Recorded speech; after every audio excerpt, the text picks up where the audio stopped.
কোরবানির ঈদ সামনে রেখে ব্যস্ত সময় পার করছেন সারা দেশের খামারিরা। তবে গোখাদ্যের বাড়তি দাম এবং চাহিদার তুলনায় বেশি পশু প্রস্তুত হওয়ায় কোথাও কোথাও দুশ্চিন্তায় খামারিরা। তবে সীমান্তে ভারতীয় গরু চোরাই পথে প্রবেশ ঠেকানো সম্ভব হলে লাভের মুখ দেখা সম্ভব বলছেন স্থানীয় উদ্যোক্তারা।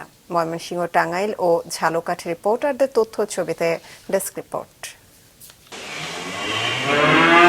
খড়, ভুসি ও ঘাস খাইয়ে প্রাকৃতিক উপায়ে মোটা তাজা করা হচ্ছে কোরবানির পশু। ময়মনসিংহ সদর, ত্রিশাল, ফুলবাড়িয়া সহ আশেপাশের উপজেলার খামারগুলোতে দেশীয় ফ্রিজিয়ান জাতের গরু প্রস্তুতে ব্যস্ত সময় কাটাচ্ছেন খামারিরা। গরুদের পিওর ভুসি, খোল, বট্টা এগুলো মিক্সিং করে আমরা মিক্সার বলি এটা খাওয়াই। ৬০-৭০টা গরু আছে আমার ষাঁড় গরু, এগুলি আমার ৬-৭ লাখ টাকার মতো আছে।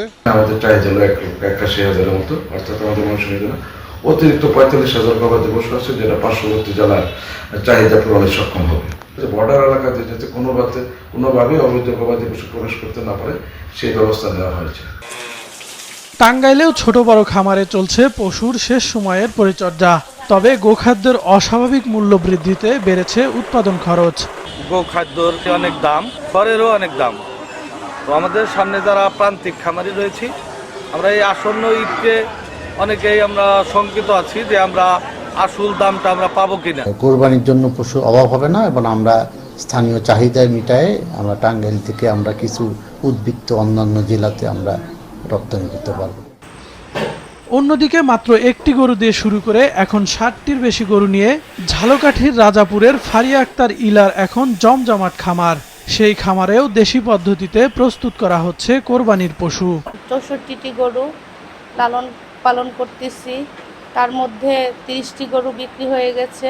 সকল খামারিরাই এভাবে গরু মোটা তাজাকরণ করবে, যাতে আমাদের আসলে বিদেশ থেকে কোনো গরু আমদানি করতে না হয় এবং প্রাণী প্রোটিনের যে চাহিদা সেটা আমরা দেশেই পূরণ করতে পারি।